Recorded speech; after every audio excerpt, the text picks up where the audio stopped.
Ça c'est vrai, la liberté ne se donne pas, ça s'arrache plutôt. Elohim, la liberté s'arrache. Tamwa Yuda, Nachaka motema na ndekote o. La liberté s'arrache. Motema na Yesu. Erikia na motote o. Erikia na Yesu. Mais on doit se battre pour sa liberté. Bonzambe de Yangoyo. Motema na Yesu.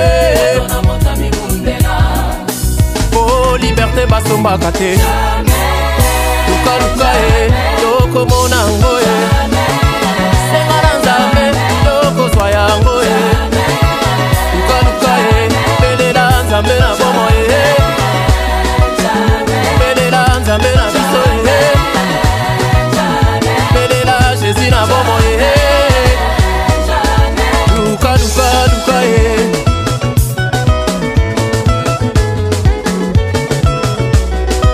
Voilà, bien-aimés fidèles téléspectateurs, les amis de Konzo Mutuka Kinwanina, Tikan Zambe, ya la liberté s'arrache, Aleka Nako Pambola Bino, Nabisika Biso, Oye Siliko Ebana Kozwama Bino, Esengo Nsai, Nakati na Motema Nangai, Ezaliko Eba Bino Ebele, Liboso na Bililingi na Bino, Kolanda wa Bino émission, Oyo Bolingi Mingi, citons, la liberté s'arrache, animé par votre ami, frère, collègue, serviteur, en la personne de l'homme de Konzo Mutu, Kaki Nwanina, Oyo a Lingi Bino Mingi. Voilà. Yalinga Kito Bondela, Yambwete Toyoka Oyezali Mate Alelo. Prions.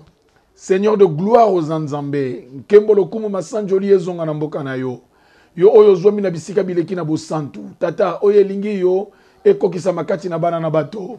Na kombo na Kristo Nzambe na bomoy, to bondela ki au Seigneur petolobi. Amen. Ok. To du Biblia na biso na mokanda na Matthieu, na chapitre 20. Tozo banda à partir ya 20e verset, tekino na verset 28. Ok. Nous lisons très rapidement au nom de Jésus-Christ. Voilà. Alors la mère des fils de Zébédée s'approcha de Jésus avec ses fils et se prosterna pour lui faire une demande. Il lui dit, que veux-tu? Ordonne-lui, dit-elle, que mes deux fils que voici soient assis dans ton royaume, l'un à ta droite et l'autre à ta gauche. Jésus répondit, vous ne savez ce que vous demandez. Pouvez-vous boire la coupe que je dois boire? Nous le pouvons, dirent-ils. Et il leur répondit, il est vrai que vous boirez ma coupe. Mais pour ce qui est d'être assis à ma droite et à ma gauche, cela ne dépend pas de moi et ne sera donné qu'à ceux à qui mon Père l'a réservé. Les 10 ayant entendu cela furent indignés contre les deux frères. Jésus les appela et dit, vous savez que le chef des nations les tyrannise et que les grands les asservissent. Il n'en sera pas de même au milieu de vous. Mais quiconque veut être grand parmi vous, qu'il soit votre serviteur. Et quiconque veut être le premier parmi vous, qu'il soit votre esclave. C'est ainsi que le Fils de l'homme est venu, non pour être servi, mais pour servir et donner sa vie comme la rançon de plusieurs. Bien-aimés dans le Seigneur, Nzambe alekana kozwa oyo ezali lokumu. Tozo continuer na kati na mateya na biso, wepe pai tozali koyeba na koloba na tina etali kosala oyo ezali bolamu. Et beaucoup plus na kati na oyo ezali libota. Bien-aimé dans le Seigneur, nalingi motomoko simbanga alandanga imalamu mingi penza. Touti ko tanga awa une histoire. Histoire oyo ebaki na ko se dérouler na lobi na yo na kati na oyo ezali famille biologique et mais bien-aimé dans le Seigneur aussi en même temps na kati na oyo ezali famille ya bonzambe. Bible zo parler na biso principalement na oyo ezali Jésus d'une part et d'autre part tomoni oyo ezali les deux disciples ya Jésus et longo na oyo ezali mama na bango oyo babengi awa les fils de Zébédée na oyo ezali mama na bango. Na lingina meke mpe ko réveiller oyo ezali mémoire ya mutu moko oyo azoyeba na kolanda biso ete Yesu ayaki na mokili na tina na une mission précise. Bien aimé yokangai. Mission ya Jésus. Na lobi na yo ya koyeba kozongisa bomoi epai oyo bomoi ebebaka koya ko ramener mitema ya oyo ezali bana epai na oyo ezali tata. Bref, Yesu ayena mokili pona tine tali salut ya oyo ezali humanité. Là où le premier Adam ayebaki na ko gâcher et lui est venu en tant que second Adam pona koyeba na ko réparer. C'est comme ça que la Bible nous dira lui-même dans la situation directe à l'obéité, je suis venu pour le brebis perdu d'Israël. Mais yokanga me bien aimé dans le Seigneur. Mission ya Jésus c'est pour l'humanité tout entière. Mais nzamba yebi une chose. Et moto oyo leke par la famille biologique te na lobi azali incapable ya ko yeba ko répondre favorablement na mission oyo nzamba ko bana ko pesa ye pour l'humanité en général. Pourquoi? Parce que la famille c'est ça le centre d'accueil. Famille c'est ça la cellule de base. La famille, mais bien aimé dans le Seigneur, il y a le socle, il y a développement durable.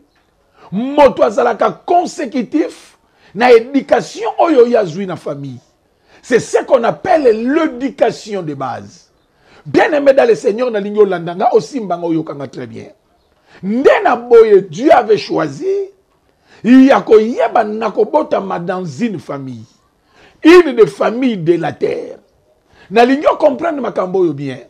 Bible zolo banabokana na Jean qu'il est venu vers les siens et les siens ne l'ont point reçu. C'est-à-dire ayena nous dans une famille. Et zalaka d'abord une affaire ya famille biologique. Nena simeko koma pour l'intérêt ya oyezali la grande communauté. Pour na besoin ya oyezali batonionso. Bien aimé dans le Seigneur yokanga très bien. Ndena boye Jésus-Christ est né d'une famille. Na kati na famille yango epesi ye oyo ezali ba frère. Kati ya famille yango epesi ye oyo ezali ba cousin. Epesi ye ba ancêtre, epesi ye oyo ezali ba koko na ye. Yokanga me bien aimé dans le Seigneur. Yeso botama. Lokola batu nyoso tu ndenge bango ba botamaka, c'est-à-dire na libumu ya maman. Membre d'une famille. Raison pour laquelle il est passé dans la naissance, Christ s'est fait enrôler, bien aimé dans le Seigneur, à Tamboli, ndenge les communs des mortels batambolaka. En une seule différence, lui n'a pas connu le péché, ndenge bisoba oyo, toka koyeba na ko connaître avec ses corps physiques. Corps moko oyezali corruptible. Bien aimé dans le Seigneur. Nazolo bana mutu moko simbanga très bien. Ministère na ye yangono moni ezana comme conséquence ba membre ya oyo ezali famille na ye bangonde batu bazo ye bakosala le constituant ya oyo ezali ministère ya Jésus entouré d'abord na oyo ezali ses frères ceux qui ont landi. Mais bien aimé dans le Seigneur, bato tout bazala tout autour de Jésus, bachiabouala. C'est-à-dire batu yandinga. Bien aimé dans le Seigneur, les Galiléens, ne batu bazoye bako sala la majorité. Ya oyezali entourage ya oyezali Jésus. Oui, c'est comme ça, mais bien aimé dans le Seigneur. Et bandaka nanu na base. On ne peut pas devenir un député national. Ceux qui ont na base c'est ta base moto koyeba na ko propulser yo. Moto koyeba na ko tindika yo pour comme quelque part. Bien aimé dans le Seigneur simbanga yo kanga très bien. Et pendant le déroulement ya ministère na sur cette terre, famille et reconnaître Jésus en tant que oyezali moto na Nzambe, en tant que Nzambe, et reconnaître Jésus en tant que serviteur, ya oyezali Nzambe, peut reconnaître en Christ bon Nzambe oyezakati na ye. Quand bien même nenge bibelobi nul ne prophète et pas inaye, mais nazolo banayo kotala loko la maman na ye Marie, Ye oyo azalaki na ba révélation exacte. Ye oyo ayaki ko comprendre na suite ya temps. Mokolo oyo azokendo yambisa mwana netonga. Ko yoka oyo bakwa ko bako prophétiser sur mwana. Bien aimé dans le Seigneur, maman zalaki quand même averti. Et quelques-uns na kati na famille étaient quand même avertis. Nantina na mwana oyo asili koyeba na koya. Bien aimé nde na boye. Maman ya ba fils ya Zébédée. Bien aimé dans le Seigneur, en l'occurrence, Jean na Jacques. Oyo bazalaki ko faire partie. Il y a les 12 oyo bazalaki tout autour ya Jésus. Maman oyo na motema na ye ya bo maman. Na souci ya moboti nyonso tu. Tango ya boti, souci na ye za se moko. Bana bako koyeba na ko se retrouver na vie. Bien aimé dans le Seigneur yokangai. Maman ke ko kutana na Jésus na lolengi na ye. Azoke no mona ye. Bien aimé dans le Seigneur sous double casquette. Ako mona ye d'abord en tant que Nzambe oyazana makoki ya ko sauver bomo ina moto. Pe azoke no ko mona ye lisusu en dehors na yango. Membre ya oyezali famille. C'est-à-dire à quelque solo la na lolenge ya famille. Bien aimé que mona Jésus po solo na ye nini. Soki moyen zali azwila ye bana na ye mibale pour que aye bana kozala na bango kuna na lola. Bana na ye soki bako kozwa place na lola. Oui, souci ya maman bana bazala sauver. Mais ko tale loko maman zo senga, c'est comme si maman zo comprendre pensate nini azoloba. Maman zo ko sala o ezali par des choses te. Akozwa Jésus, oui, Nzambe, mais quelque part la chair eza ko yeba na ko primer, akomona ke ana facilité ya obtenir eloko ya zo bana ko senga vu que ezali kambo ya famille. Nzokande me bien dans le Seigneur, la révélation a toujours primé. La révélation est toujours likolo ya oyo ezali bomoto. Nazolo bana yo me bien dans le Seigneur. C'est là où nous avons un problème. Même na kati na nos familles. Nos familles bakoka penza ko mona biso biente. Bakoka penza ko comprendre te que oui, oyo azali ki na biso.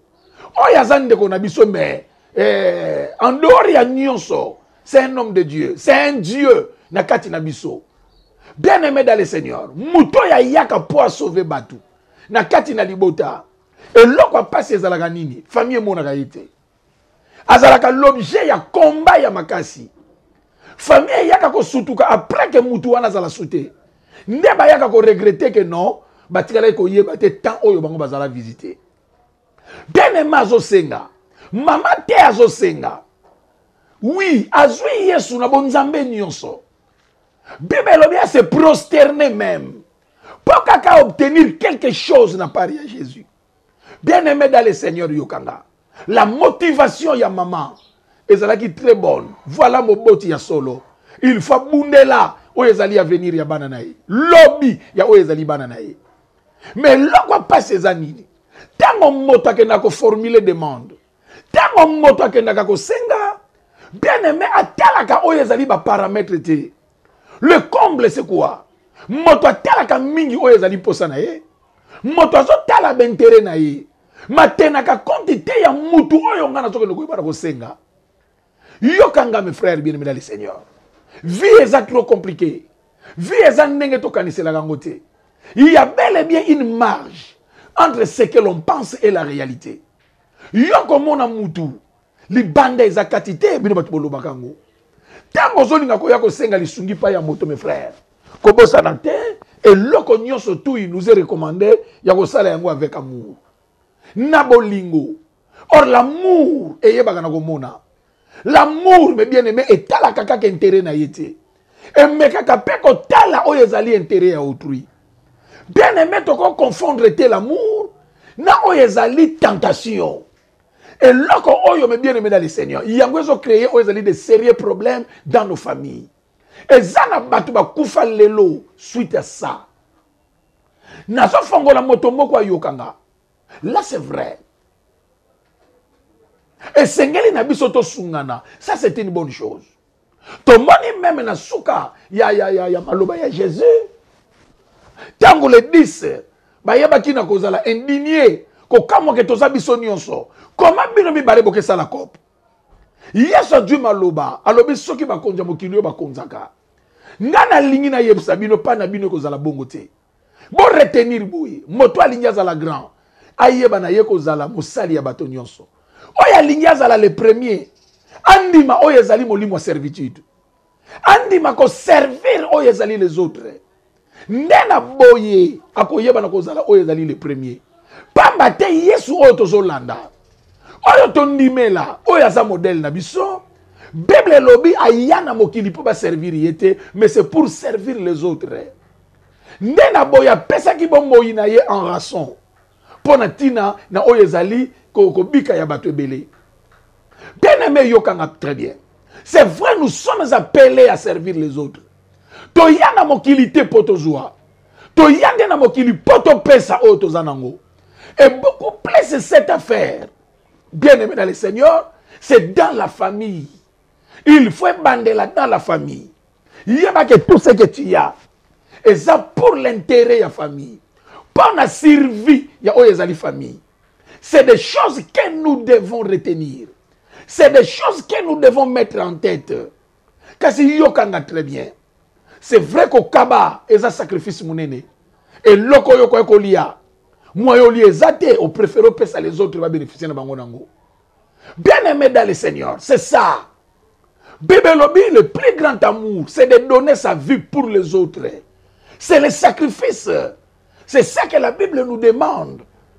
Romains chapitre 12, 1 à l'obi. Ne vous conformez pas au siècle présent, mais plutôt soyez transformés par le renouvellement de l'intelligence. Bien-aimé dans le Seigneur, Nalingi, tu comprendre ma camboyo très bien. Tu vas offrir nos corps. Le corps là où ils allaient des sacrifices vivants. C'est-à-dire la vie sacrificielle. Bien-aimé dans le Seigneur, c'est ce que Dieu attend de nous. Le sacrifice avec Jésus, na taille à grâce. C'est l'amour. Oh, le Seigneur, il te paie ça. Et pas il mais cet amour-là, bien-aimé dans le Seigneur, nakolobanayo, et cet amour, oyo, il faut mutu ayeba le lenge nini ya kosale l'amour. Ce n'est pas l'autre ya ko imposenga o ezali bolingo, mais l'amour ezalaka spontané. C'est-à-dire eloko ye uti na motema. Moto azala dispo ya koyeba na kosala ngo. Yango nzamba zo senga o ezali offrande. Aloba na Moïse boye. As Congo la offrande na maboko ya bato baza mitema malamu. Bien-aimé dans le Seigneur, c'est ça l'amour. Bolingo ya solo. Bolingo ya solo. Et bolingo yango, et Seigneur to manifestango d'abord. Na kati na oezali no famille, ne na boyeko joba ramification.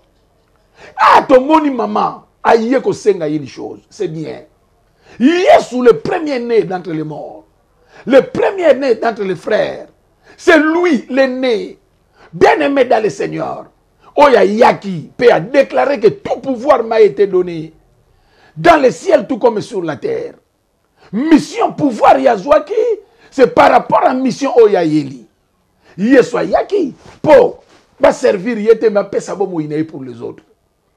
Bien-aimé dans le Seigneur, la capacité à Jésus, il y a que ça là Oya Zali bolamu et ça que c'est limité na disposition Oyo Yako Koyeba na kozala nango. Maman yé ko senga na Jésus. Oui, c'est lui, la colonne. Ya oezali libota.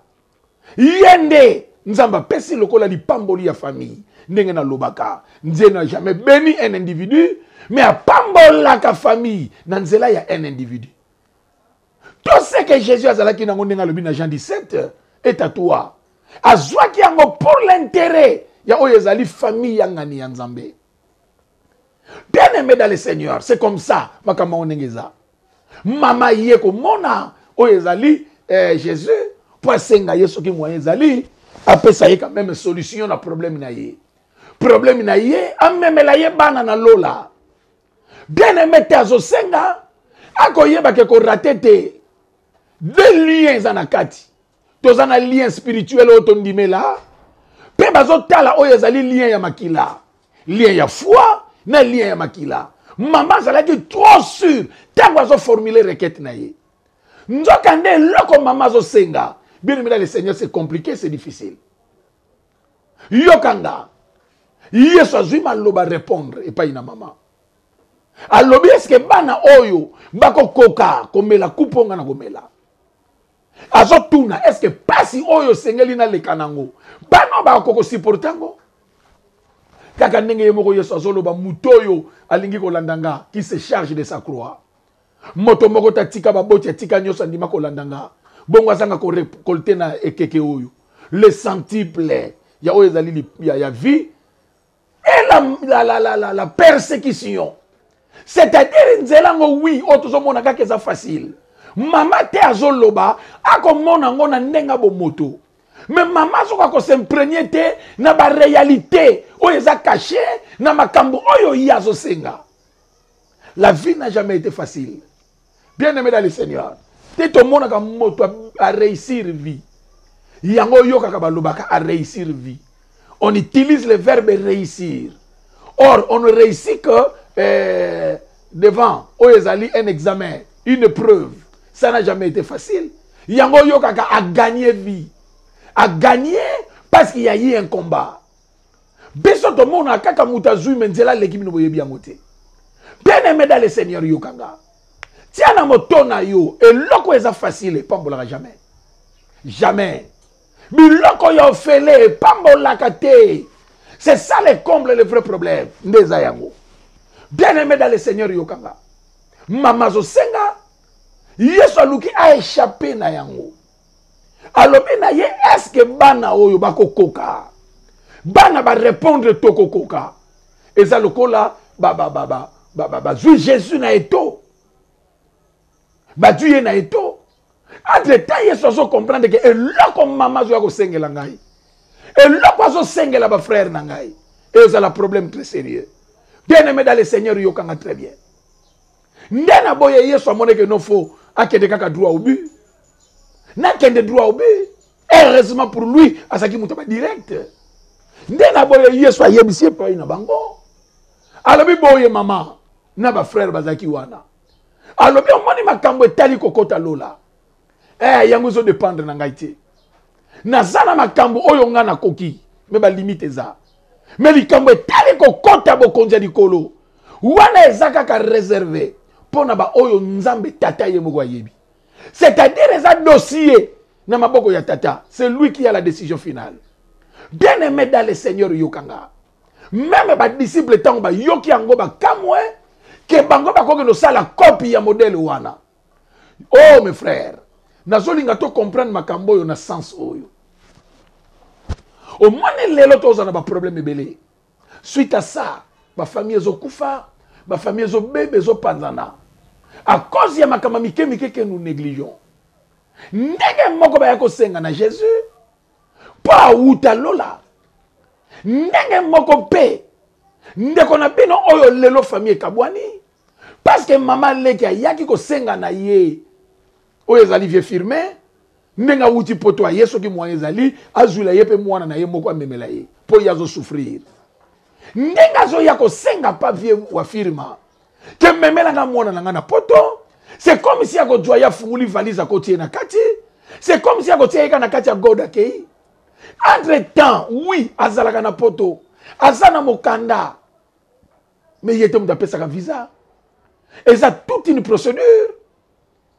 Oyo moto fa yeba na kolanda. Po yeba na ko marché. Mais te batu batena ka compte ya biloko wana te. Moto azo ya kaka ko senga. Mazo tenir compte te ke moto nga na osenga ko kipe ko zanga. Moto nga na ko senga. Akoki pe ko za la limité. Bien aimé mutu azana ye kaka mutu bibelobi. Ça c'est un problème. Moto azana ba limite na ye. Moto azana ba faiblesse na ye. Quand Dieu dit maudit soit l'homme qui se confie dans l'homme. Pas yebi. Moto akoki ko meka ko sala quelque chose. Quelque part ko manifester o ezali ba limite. Ça c'est trop sérieux mes bien-aimés dans le Seigneur. Et là comme maman yo senga oyo yoka ka tonta. Nzaya tontolo. C'est-à-dire batu musazo yako senga yo lisungi. Bien-aimé on dirait ka so yako meka yo asukisa yo. Bato bazala ko sombi secret. Motema na yaka misukuna pa senga ke tikila nga mwanda munase. na cycle ya 30 centilitres ya 600 francs soki 500 omona ke na eloko muke kaka wana yango noko mona ke lelo esala ba dégâts esala ba problème famille panzana tata mwasi atomboka silika pona nini asengaka bamemela ye mwana na ye na poto yaya ndenge asalaka na daipen adwila ye mwana na ye atia na musala kosala quelque part c'est une chose ye moko tu mutazo sala kuna ntango azali na position te mais bino bazokangama kaka asalela mpe oyo ezali mwana na yo kope mpo akoma kuna kodwa mutu na musala ça ne dépend pas de lui aza DRH te aza chef du personnel pété encore moins aza DGT aza administrateur te c'est-à-dire ana makoki wana te moko kamwa lelo mutu atomboka pona nini noko asengaki epai na oyo ezali mwana nkasi na ye atongela ye ndaku nelingo kweya achangele ye batol akosenga sans toutefois tenir compte ya mulai ya poche ya mutu tolobaka ndeka liaka mbuma oyo ekoki na mongongo na ye te me bien aimé dans le Seigneur makambo c'est trop compliqué bino bolobaka kaka me boyebi te situation ndeko na bino aza nango na poto ndeko na bino ngola vi aza nango boyebi te na munoko kaka wasalaka rien asalaka eloko te oh me bien aimé dans le Seigneur bakongo baloba nti ukalanga ko zulu wa bois yoka le vrai problème eza nini mama ye ko senga na Jésus eloko oyo eza na pouvoir na yete eloko eza na pouvoir discrétionnaire ya ye moko nzambe bien aimé comme eli wana ndenge nini quelque part aussi nous avons une grande part de responsabilité yesu ye moko mtazalaka ko tatola na monoko na ye je suis le chemin la vérité et la vie ye moko oya moninga moni tata bien aimé dans le Seigneur ye moko mtazalaka koloba babiloko mususu tie fuwa na kati na bato ya ko pusa na pembe na yo ya ko ndima ko sala ngo à partir ya oyo yo zoloba bato ba yaka na église pona nini et pourquoi les gens sont dessus pour biso ba pasteur nous donnons l'impression kata eza ndenge nini ngala ko bikisango okanisa ye muta bikisaka non mais bien aimé dans le Seigneur yango moni tango ba yeso ke marché te et pesa ka bilobela lelo tozo mona bato ko sukovana na église te nzoka nzamba souverain asala kama kamuna souveraineté na ye moto azaka ka moto aza limité mais bien aimé dans le Seigneur moto a limité nakoloba na moto moko simbanga comprendre et loko to lingaka ko lakisa yango nde tala ebele ya batu oyo bazalaka oba memaka batu na poto bakwela kaka ba problème akobandango bien premier tour deuxième tour troisième tour boko mone ko beba kaka ataza gangi ya ndenge nini ko beba pona nini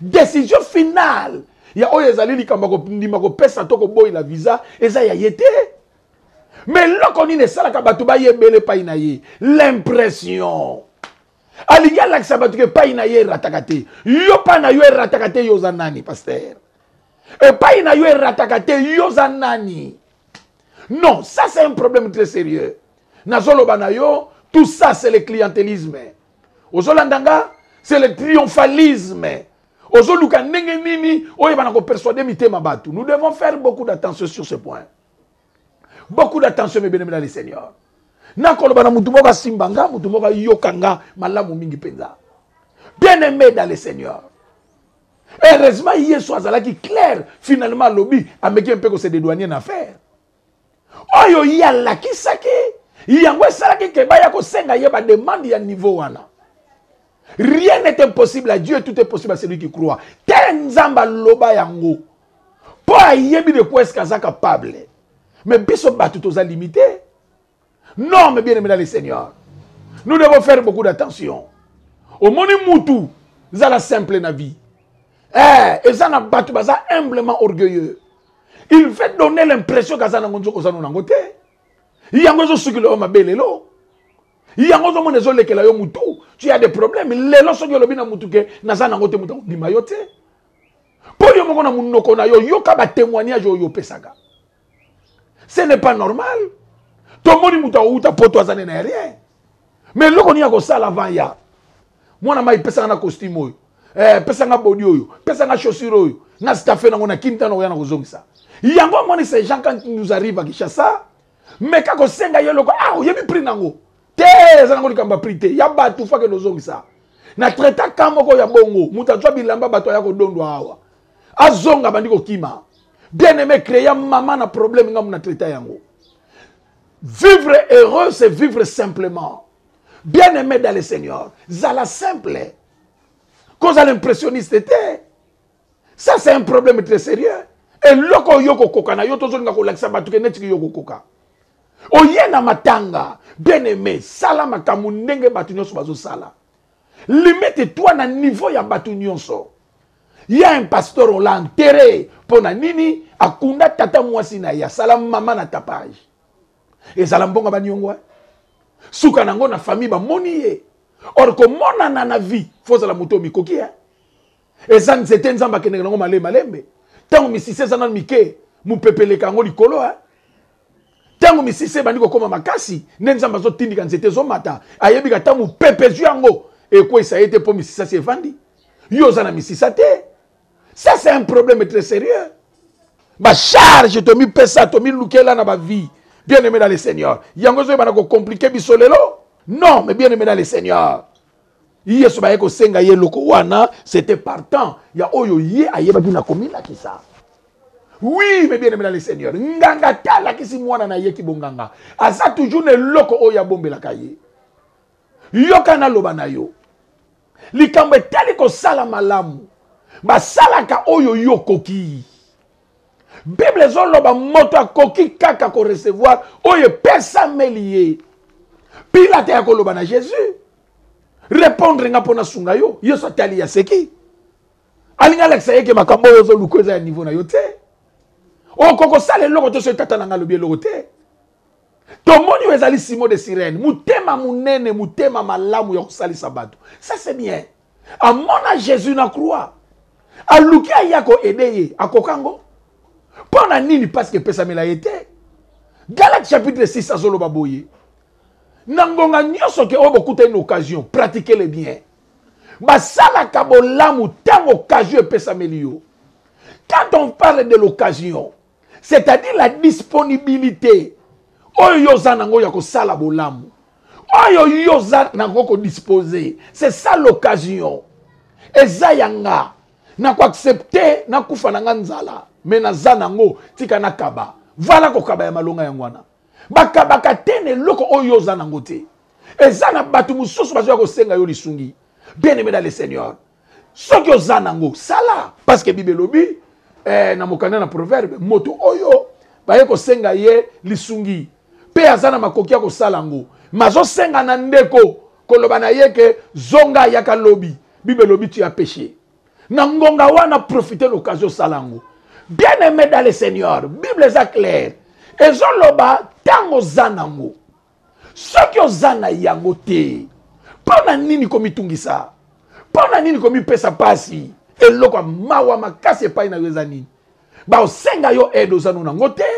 Mais yo ano bandi oza su à l'aise te. Oh non, rappelenga nanu moko.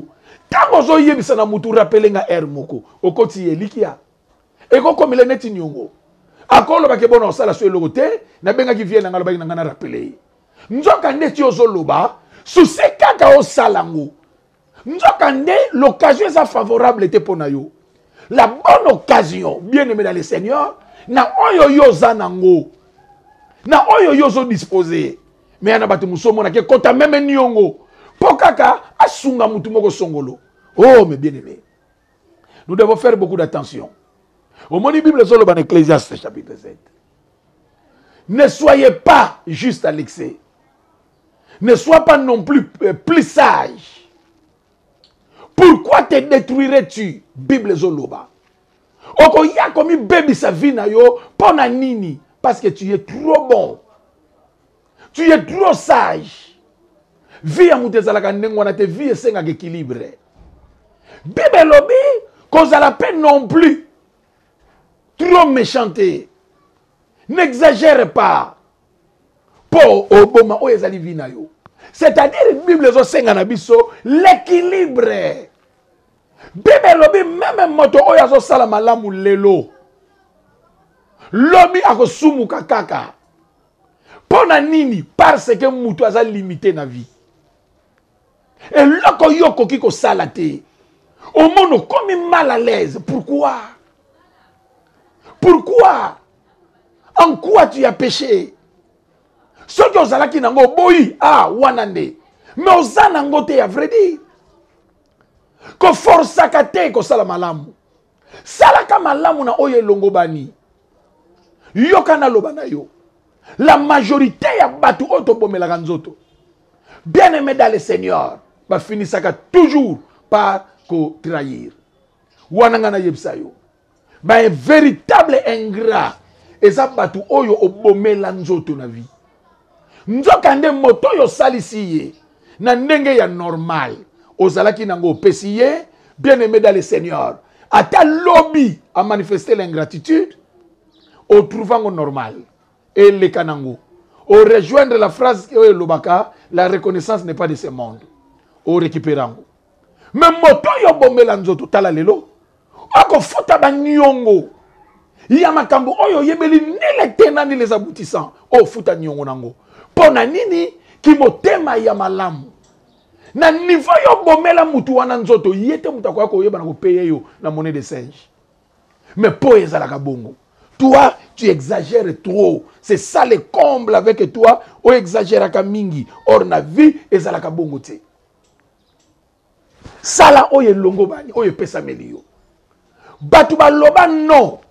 Na oye zali examen ya choix multiple. Bien aimé dans le Seigneur, bazali pe bazwa oye zali ba 10 sur 10. Pour aloba non. Aloba non. Azwa 10 sur 10 pour aloba non. C'est-à-dire makamunyo se zaka teke il faut oloba oui. Non.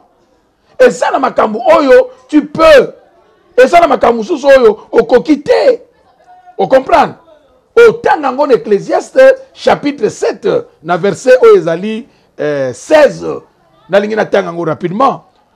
Ne sois pas juste à l'excès et ne te montre pas trop sage.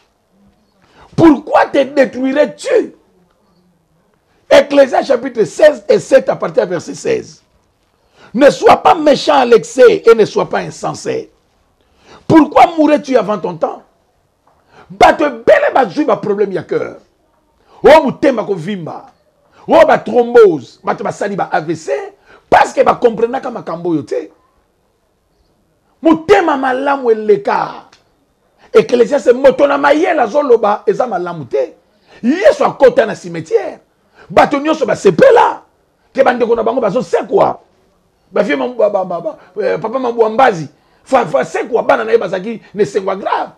Moto azali c'est quoi pe bon moi. Bien aimé dans le Seigneur, à côté na cimetière, abimaka kana Lazare. Quel est le bakou pour les autres? Te, yango ne pesa melier. A kokendo dela na yango te. Na programme ezalaki c'est Lazare, la maladie pour la gloire de Dieu. Yo mabena yo ndangwana batu bakoloba. Tika na yebisa yo, bakoloba kana bango kaka. O sala malamu bakoloba.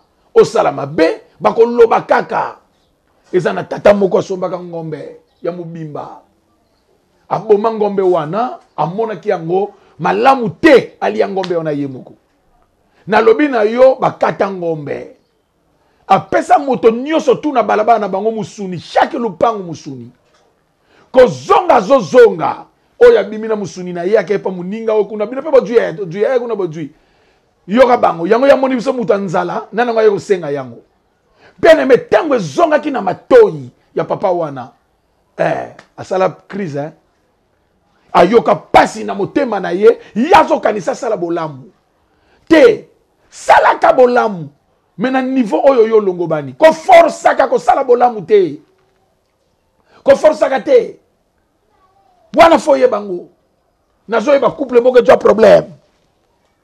Ba neveu ya mobali ba wuti mboka ba annonça kité ba surtout ki yo ba ye ko ya ba ye place ko la les até mobali azo senge pa ina mwasi ce que moyen zali biso to tendance di putana se to tika mbetu pa ya ba neveu est-ce que zalaka na lobi na yo zalaka te mwasi azo si mobali na raison le lait conjugal mais na lobi na la femme a été incomprise et créer ba problème très sérieux. Na récupérer mobile na epsa que mais makambo yo zo sala wana zo bate mutuna yo ce qui est normal Bible solo bakomeka kozala pe insensé à l'excédé. Oyo pe okomi ko lekisa. Okomo lekisa. Ezalaka te. Makambo nyonso tu ba programme ka yango. Comment bana bakoko ya brusquement ba s'annoncer te ba ye congé. Te ezalaka bongo te. Makambo soto kanisa yango na compte ke onzambe yebi te, nzamba yebi na yete. Nzamba yebi te. Sala le loko oyo longo bani na yo sala. Ko lingaka te komi moni sa trop. Yango moni mingi ba kufi avant à cause ya oyo ezali makambo oyo. Na niveau famille sala oyo elongo bani. Oyo kokoka te ko ndima kango te. Teleza na makambo ndima. Lelo za na problème très sérieux. Yo na munoko to boma moto. Nana yebsuka ba bomela moto ngo boko. À suivre. Quand mutu ka kinwani na. De gros bisous à toi d'amour. Allez. Merci à Chadra Kabouya, Kovo Mamona, Mike Luzoladio et Michel. Et merci beaucoup au Grand Cordon, Zachary Baba Chouishia, Woumela, les nouveaux mariés. Allez! Ça c'est vrai, la liberté ne se donne pas, ça s'arrache plutôt. Elohim, la liberté s'arrache, Tamoyuda, Nachaka motema na ndeko te o, la liberté s'arrache, motema na Yesu, Erike na moto te o, Erike na Yesu. Mais on doit se battre pour sa liberté. Bon Zambé te yangoyo. Motema na Yesu, oh liberté basomba kate. Luka luka e, toko mona ngoye.